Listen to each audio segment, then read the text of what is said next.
Hello students, मैं Himanshu खटेलवाल DSP online classes के माध्यम से हम आपकी क्लास 8 की एक्सरसाइज 3 कर रहे हैं। देखिए, जो एक्सरसाइज 3 है ये है चतुर्भुजों को समझना। इसमें कुछ ऐसे टॉपिक्स हैं जैसे बहुभुज क्या है, बहुभुज के प्रकार क्या होते हैं, विकर्ण क्या है, ठीक है, जो अवतल तथा उत्तल बहुभुज क्या है, सम विषम बहुभुज क्या है। तो कुछ इन टॉपिकों के बारे में हम डिस्कस करेंगे। जो पहला आपके जो टॉपिक है वो है बहुभुज। तो इसकी परिभाषा क्या है? सरल जो रेखाखंडों से बना ऐसा सरल बंद वक्र बहुभुज कहलाता है। रेखाखंड मतलब लाइन आपको कह सकते हो, ठीक है। उनसे बना ऐसा सरल बंद मतलब बिल्कुल इजी था, बिल्कुल साधारण सा वक्र बहुभुज कहलाता है। तो किस प्रकार हो सकता है? देखो, ये सरल रेखाखंड से बना नहीं बना, तो ये क्या हो सकता है? बहुभुज हो सकता है। ठीक इसी प्रकार एक त्रिभुज भी क्या हो सकता है? बहुभुज हो सकता है, क्योंकि ये भी क्या है? एक सरल रेखाखंड से बना है। ठीक इसी प्रकार वर्ग भी हो सकता है, क्योंकि वर्ग भी क्या है? सरल रेखाखंडों से बना होता है। तो बहुभुज की परिभाषा क्या है? रेखाखंडों से बना ऐसा सरल बंद वक्र बहुभुज कहलाता है। तो मतलब वो सरल बंद होना चाहिए। कुछ इस प्रकार की आकृति नहीं हो सकती, जैसे कि एग्जांपल के लिए कुछ इस प्रकार नहीं हो सकता, ठीक है। कुछ टेढ़ी मेढ़ी कुछ इस प्रकार भी नहीं हो सकती, मतलब कि बिल्कुल साधारण बंद होना चाहिए, बिल्कुल आसानी से। तो उसको हम क्या बोलेंगे? बहुभुज बोलेंगे। क्लियर है? तो बहुभुज की परिभाषा आपको पता चल गई। अब देखिए, बहुभुज के प्रकार कौन कौन से हो सकते हैं। बहुभुज त्रिभुज भी हो सकता है, चतुर्भुज भी हो सकता है। देखो, त्रिभुज मतलब कितनी भुजा? 3 भुजा। त्रि यानी 3, भुज यानी भुजा, तो 3 भुजा। चतुर्भुज मतलब कि 4 भुजा। पंचभुज मतलब पंच यानी 5 भुजा। षटभुज मतलब 6 भुजा।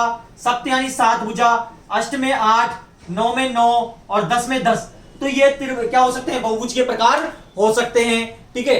तो आपने बहुभुज समझा कि रेखाखंडों से बना ऐसा सरल बंद वक्र क्या कहलाता है? बहुभुज कहलाता है, जिसमें आकृतियां क्या होनी चाहिए? बिल्कुल साधारण वक्र में बंद होनी चाहिए, ठीक है। लेकिन कुछ इस प्रकार टेढ़ी मेढ़ी आकृतियां इसमें नहीं हो सकती।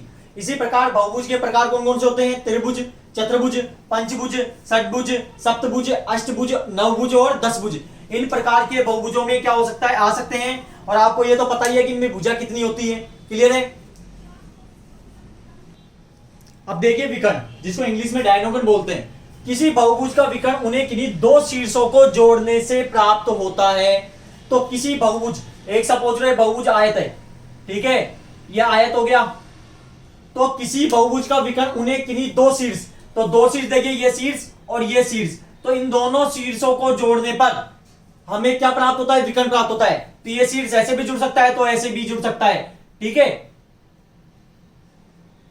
तो आपको क्या बोला है? किसी बहुभुज का विकर्ण, एक बहुभुज हमने आयत लिया, इसका विकर्ण उन्हें किन्हीं दो शीर्षों को जोड़ने पर, किन्हीं दो शीर्षों को जोड़ने पर, सपोज ये ए बी सी और डी, तो मैंने क्या करा? बीडी को मिलाया और एसी को मिलाया, तो ये जो रेखा ये बनी है ना, यही एक आपके क्या विकर्ण है, जिसको इंग्लिश में हम डायगोनल बोलते हैं, ठीक है।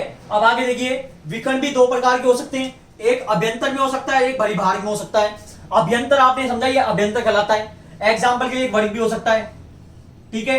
वर्ग में भी देखो, ये आपके विकर्ण बन गए, ठीक है। ठीक इसी प्रकार कुछ षष्टभुज भी हो सकता है।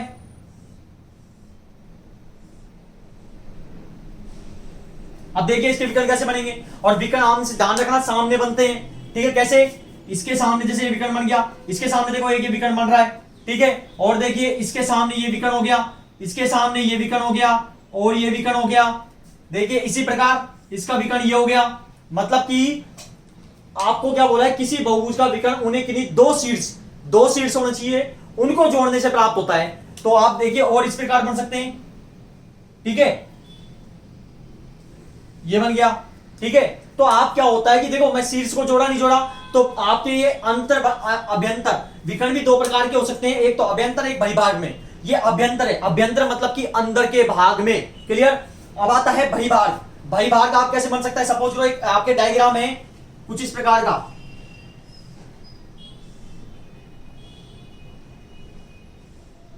ये डायग्राम है, ठीक है। तो आपके देखिए जो विकर्ण मैंने अभी ये बनाया, ये वाला, तो ये विकर्ण जो मैंने बनाया है ये कहलाएगा आपका बहिभाग, ठीक है। इसी प्रकार को स्टार है, तो देखिए यदि मैं इसका विकर्ण बना रहा हूं, तो देखिए बहिभाग में बना नहीं बना ना, तो ये क्या कहलाते हैं? बहिभाग विकर्ण कहलाते हैं। तो आपने दोबारा रिपीट करता हूं, किसी बहुभुज का विकर्ण उन्हें दो शीर्षों को जोड़ने से प्राप्त होता है। तो आपके विकर्ण क्या होता है, दो शीर्ष होने चाहिए, और वो दो शीर्ष देखो किस इस प्रकार कटेंगे, और यही क्या कहलाते हैं, आपके विकर्ण कहलाते हैं। क्लियर। आगे विकर्ण भी दो प्रकार के हो सकते हैं, एक होता है अंतर अभ्यंतर में और एक होता है बहिर्भाग में। अभ्यंतर मतलब अंदर का और बहिर्भाग मतलब बाहर का। तो अभ्यंतर आप देखिए ये इस प्रकार का अभ्यंतर है, ठीक है, और बहिर्भाग क्या होता है, जो आपके बाहर के मतलब बाहर की आकृति मतलब बाहर जाके बनेगा, एग्जांपल के लिए बाहर बने आपके, ठीक है, तो ये क्या कहलाते हैं, आपके विकर्ण कहलाते हैं। क्लियर विकर्ण का टॉपिक। देखिए अब अगला नेक्स्ट टॉपिक, उत्तल तथा अवतल बहुभुज क्या होता है।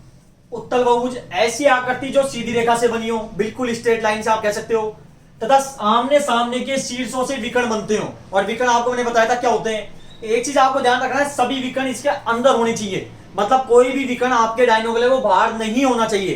तो किस प्रकार आकृति बन सकती है, तो देखिए ऐसी आकृति जो सीधी रेखा से बनी हो तथा आमने सामने के शीर्षों से विकर्ण बनते हो।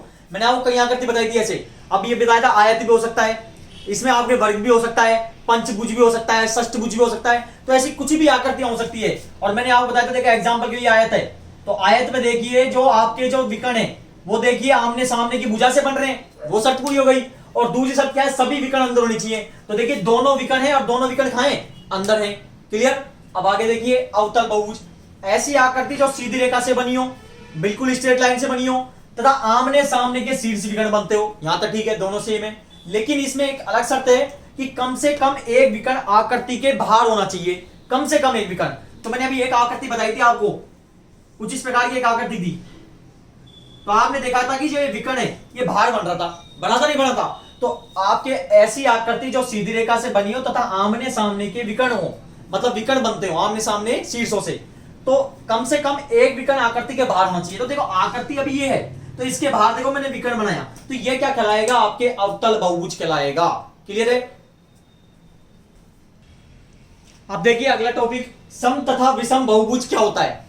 तो समबाहुभुज ऐसी आकृति जिसमें भुजा यानी कि साइड और कोण यानी एंगल दोनों बराबर हो। तो आपके एक चीज देखिए, ऐसी कौन सी आकृति हो सकती है जिसकी भुजा भी और कोण भी बराबर होते हैं। तो देखिए ऐसी आकृति आप क्या हो सकती है, एक वर्ग हो सकती है। वर्ग की आमने सॉरी चारों भुजाएं आपस में क्या होती है, बराबर होती है, और इसके कोण भी क्या होते हैं, बराबर होते हैं। तो इसकी चारों भुजाएं आपस में बराबर है और जो इसके कोण हैं वो भी क्या होते हैं, बराबर होते हैं।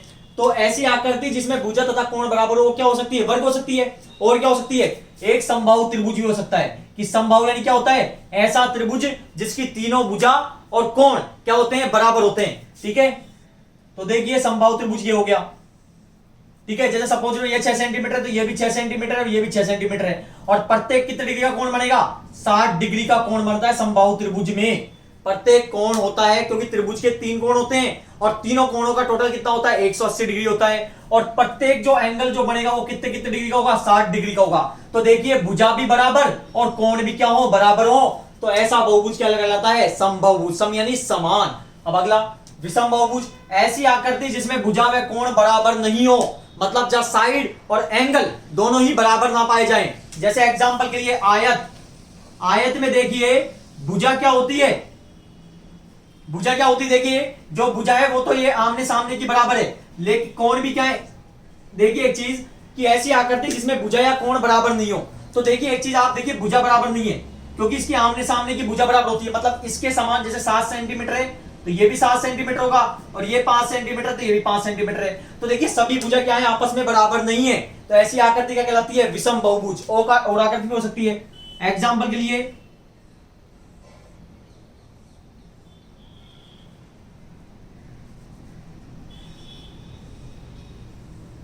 देखिए इस आकृति में ये भुजा और ये भुजा बराबर है, ये भुजा इसके बराबर और ये भुजा इसके बराबर है। तो देखिए ऐसी आकृति जिसमें भुजा या कोण बराबर नहीं हो, तो आपके देखिए इसमें भुजा बराबर नहीं है, आमने सामने की भुजा बराबर है, इसमें भी ये वाली इसके बराबर, ये इसके बराबर, ये इसके बराबर, लेकिन सारी भुजा समान नहीं है। तो ऐसी आकृति क्या कहलाती है, विषम बहुभुज। समबाहुभुज मतलब कि ऐसी बहुभुज जो किसकी जिसकी सारी आकृतियां समान हो, सम यानी समान। तो आपकी ऐसी आकृति कौन सी हो सकती है, वर्ग हो सकती है और त्रिभुज भी हो सकता है। विषम बहुभुज ऐसी आकृति जो भुजा या कोण बराबर नहीं हो। देखो एक पंचभुज भी कितने भुज हुए, 1 2 3 4 5 6, षष्ठभुज भी हो सकता है, और एक आपके क्या हो सकता है, आयत भी हो सकता है। क्लियर है। तो हमने आपके अभी 3.1 के अभी कुछ इसके आपको मैंने ट्रिक बताई थी कि बहुभुज किस प्रकार से अवतल, उत्तल, विकर्ण, ठीक है, सम, विषम, ये किस प्रकार से हो सकते हैं। यदि आपको अभी अच्छे से समझ आई है तो मुझे कंफर्म है कि आपको जब अपन एक्सरसाइज करेंगे 3.1 तो आपको अच्छे से समझ आएगी। और लेकिन जिसने प्लीज अब तक सब्सक्राइब नहीं किया है वो सब्सक्राइब करें तथा बेल आइकन का बटन जरूर दबाएं, जिससे आगे आने वाली वीडियो कुछ इसी प्रकार हम समझेंगे उनको आप अच्छे से देख सके। धन्यवाद।